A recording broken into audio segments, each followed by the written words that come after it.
আসসালামু আলাইকুম, welcome back to my channel Ming cooking new recipe. আজকে আমি 1 পাউন্ডের সহজ একটা কেক টিউটোরিয়াল শেয়ার করব। আজকের ভিডিওতে থাকবে কেকের বেস তৈরি, কেক স্লাইডের technique, cake finishing, cake decoration, purple colour ছাড়াই কিউট পার্পল কালার তৈরি করার টেকনিক, এছাড়াও থাকবে কালার মিক্সিং এবং সেই সাথে আরও থাকবে কেক প্যাকেজিং এবং কেক প্রাইজিং, নানা টিপস অ্যান্ড ট্রিক্স। সেজন্য ভিডিওটি না টেনে সম্পূর্ণ দেখার জন্য অনুরোধ করছি। কেকের বেস তৈরি করার জন্য প্রথমেই আমরা সব শুকনো উপকরণগুলো চেলে নিব। সেজন্য একটা চালিতে নিয়ে নিচ্ছে হাফ কাপ ময়দা, আর দিয়ে দিচ্ছি 1 টেবিল চামচ কর্নফ্লাওয়ার, দিয়ে দিচ্ছি হাফ চা চামচ বেকিং পাউডার, দিচ্ছি সামান্য একটু লবণ। এখন সব কিছু খুব ভালো মতো চেলে নিচ্ছি। শুকনো উপকরণগুলো সবসময় আগেই চেলে রাখবেন, এতে করে ডিমের ফর্মটা তৈরি করার সঙ্গে সঙ্গে শুকনো উপকরণগুলো মিশিয়ে নিলে ডিমের ফর্মটা আর নষ্ট হয়ে যায় না। এখন সব শুকনো উপকরণগুলো একটা স্প্যাচুলার সাহায্যে একটু ভালো মতো মিশিয়ে নিচ্ছি। মিশানো হলে এটাকে এক সাইডে ঢেকে রেখে দিচ্ছি। এবার ডিমের ফর্ম তৈরি করার জন্য একটি মিক্সিং বলে 2টি ডিম ভেঙে নিচ্ছি। এবার এর মধ্যে দিয়ে দিচ্ছি হাফ কাপ চিনি। এখানে আমি ছোট দানার চিনিটা ব্যবহার করছি। আপনারা কেক তৈরিতে সবসময় ছোট দানার চিনিটা ব্যবহার করবেন, এতে করে ডিমের ফর্মটা খুব দ্রুত হয়ে যাবে। এখন একটা ইলেকট্রিক বিটার দিয়ে ডিম এবং চিনিটা ততক্ষণ পর্যন্ত বিট করব যতক্ষণ পর্যন্ত না চিনিটা সম্পূর্ণভাবে মিশে যাচ্ছে, ডিম আর চিনির মিশ্রণটা ঘন ফর্মের মতো হচ্ছে। আর মাঝে মাঝে একটা স্প্যাচুলা দিয়ে চারপাশে ছিটে থাকা চিনিগুলা এভাবে মাঝখানে এনে আবারও বিট করতে হবে। এতে করে দেখবেন খুব দ্রুত আপনাদের ডিমের ফর্মটা হয়ে যাবে। তো আমার ডিমের ফর্মটা হয়ে গেছে। এবার আপনাদেরকে আমি একটু ডিমের ফর্মের ঘনত্বটা দেখিয়ে দিচ্ছি। আর সেই সাথে আগে থেকে চেলে রাখা শুকনো উপকরণগুলো 2 ধাপে চেলে আলতো হাতে মিশিয়ে নিচ্ছি। অবশ্যই এই কাজটা আস্তে ধীরে করবেন, সময় নিয়ে আলতো হাতেটাকে মিশিয়ে নিতে হবে। এই তো দ্বিতীয়বারের মতো বাকি শুকনো উপকরণগুলো চেলে ডিমের ফর্মের সাথে মিশিয়ে নিলাম।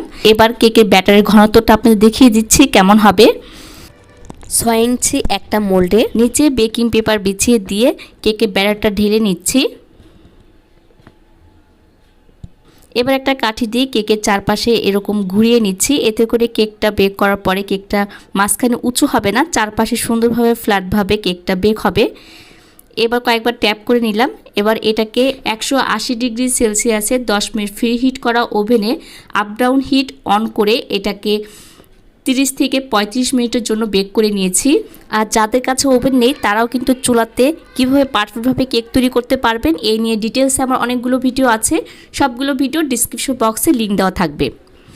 কেকটাকে বেক করার পরে ওভেনে রেখেছিলাম 5 মিনিট। তারপরে ওভেন থেকে বের করে এরকম পলিথিন দিয়ে র্যাপ করে এটাকে ঠান্ডা হওয়া পর্যন্ত অপেক্ষা করেছি। এবার এটাকে মোল্ড আউট করে নিচ্ছি। গরম গরম কেক আপনারা কখনোই মোল্ড আউট করবেন না, এতে করে কেক ভেঙে যাবে। আর এরকম পলিথিন দিয়ে র্যাপ করে রাখার কারণে কেকটা কিন্তু অনেক বেশি সফট আর ময়েস্ট থাকে। এখন কেকের যে উপরে পাতলা আবরণটা আছে এটা কেটে আলাদাভাবে সরিয়ে নিচ্ছি। এবার কেকটাকে আমি 2টি স্লাইডে ভাগ করে নিচ্ছি। একটা ব্রেড নাইফ দিয়ে প্রথমে কেকের চারপাশে 1/2 ইঞ্চি করে ঢুকিয়ে নাইফটা এভাবে চারপাশ থেকে টার্ন টেবিলটা ঘোরাতে থাকবেন। যখন চারপাশে কাটা হবে তখন মাঝ বরাবর নাইফটা একটু টান দিয়ে নিলে দেখবেন খুব সুন্দরভাবে এরকম স্লাইড হয়ে যাবে। এই তো দেখেন কেকটা কেটে নিয়েছি। আর দেখেন কেকটা কত বেশি স্পঞ্জি হয়েছে। প্রত্যেকটা টিপ যদি আপনারা ফলো করে কেক তৈরি করেন তাহলে দেখবেন আপনার কেকের বেসটাই এরকমই স্পঞ্জি হবে। এখন কেকটা ডেকোরেশন করে নিচ্ছি হুইপ ক্রিম দিয়ে। এটা আমি ইনস্টা হুইপ ক্রিম দিয়ে কেক ডেকোরেশন করছি। আর এই ক্রিমের ডিটেলস ভিডিও আমার ডিসক্রিপশন বক্সে লিঙ্ক দেওয়া আছে, আপনারা প্লিজ চেক করে নেবেন। এবার এর উপরে দিয়ে দিচ্ছি সুগার সিরাপ। এর জন্য কতটুকু সুগার সিরাপ ব্যবহার করতে হবে আর কিভাবে পারফেক্টভাবে সুগার সিরাপ তৈরি করে টেস্ট বাড়ানো যায় এই ডিটেলসে কিন্তু আমি ভিডিও আপলোড করেছি। সেই ভিডিও আপনারা প্লিজ চেক করে নেবেন, ভিডিওটা ডিসক্রিপশন বক্সে দেওয়া থাকবে। এখন প্রথম লেয়ার উপরে সুগার সিরাপ দিয়ে ক্রিম দিয়ে এভাবে লেবেল করে নিচ্ছি। এবার কেকের যে আরেকটা পার্ট আছে সেই পার্টটা দিয়ে এর উপরেও সুগার সিরাপ দিয়ে নিচ্ছি। এখন কেকের সাইডে যে বাড়তি ক্রিমটা আছে সেটা একটা নাইফ দিয়ে চারপাশ থেকে সুন্দর করে একটু লেবেল করে নিচ্ছি। এবার পাইপিং ব্যাগে ক্রিম ভরে চারপাশে এবং উপরে ক্রিম দিয়ে কভার করে নিচ্ছি। যারা আমার রেগুলার ভিউয়ার্স তারা তো সবসময় দেখেন যে আমি পাইপিং ব্যাগে ক্রিম ভরে একেবারে কেকটাকে কভার করে নিই, কোনো রকমের ক্রাম কোটিংয়ের ঝামেলা নেই। এরকম পাইপিং ব্যাগে ক্রিম ভরে আপনারা খুব সহজভাবে কেকটা ফিনিশিং দিয়ে নিতে পারবেন। এখন একটা স্কার্পার কেকের এক সাইড থেকে ধরে টার্ন টেবিলটা এরকম কয়েকবার ঘুরিয়ে নিলে দেখবেন কেকটা খুব সুন্দরভাবে ফিনিশিং হয়ে আসবে।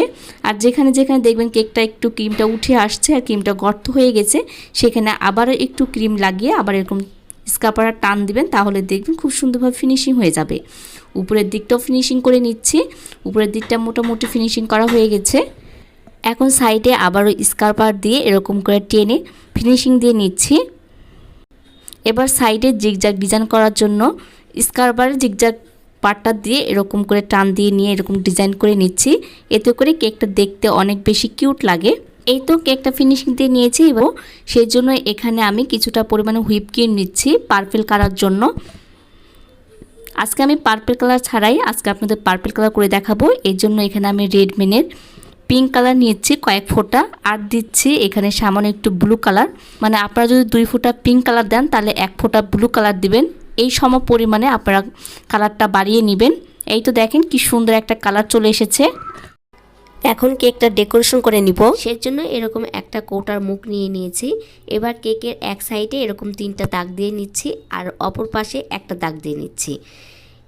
এবার 224 নাম্বার রোজ নজলের মধ্যে এরকম পার্পল কালারের ক্রিম ভরে নিয়ে এরকম করে পাপড়ির মতো করে চারপাশে এরকম পাপড়ি দিয়ে নিচ্ছি। এক পাশে দেওয়া হয়ে গেছে। এবার এই পাশটা একটু ফাঁকা রেখে মাঝখানে বৃত্তটা ভরাট করে নিচ্ছি। এতে করে মনে হবে যে এই মাঝখানে ফুলটা এই ফুলের উপরে উঠে আছে। যদি আপনারা একটা একটা এরকম করে নেন তাহলে দেখতে মনে হবে যেটা আলাদা আলাদাভাবে বসানো আছে।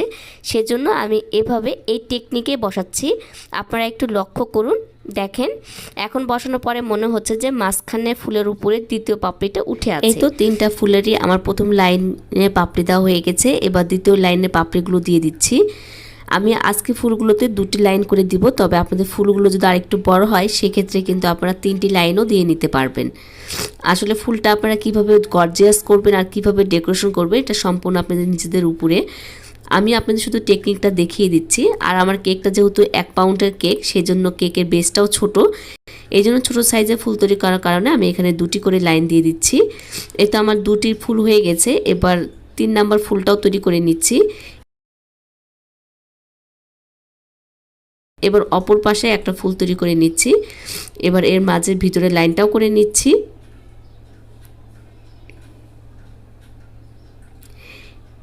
এবার এই সাইডে একটু এরকম বাড়তি করে কলির মতো করে দিচ্ছি। এবার ফুলের মাঝখানে যে ফাঁকা আছে এই জায়গাটা ভরাট করার জন্য হুইপ ক্রিমের সাথে সামান্য একটু ইয়েলো কালার মিশিয়ে এরকম ইয়েলো কালার করে পাইপিং ব্যাগের মাথাটা চিকন করে কেটে এরকম ফুলের রেনুর মতো করে দিচ্ছি। আর আজকে কেক ডেকোরেশনে যতগুলো ক্রিমের সাথে কালার মিক্সিং করেছি সবগুলো রেডমিনের কালার এখানে আমি ইউজ করেছি। এই তো সবগুলো ফুলের মধ্যে আমার দেওয়া হয়ে গেছে। এবার গ্রিন কালারের হুইপ ক্রিম দিয়ে নিপ নজলের সাহায্যে এরকম পাতা দিয়ে দিচ্ছি। প্রত্যেকটা ফুলের চারপাশে পাতা দিয়ে নিয়েছি। এবার কেকের সাইডে বর্ডার টেনে নিব, সেই জন্য 0 সাইজে স্টার নজল দিয়ে এইভাবে টেনে টেনে ডেকোরেশন করে নিচ্ছি।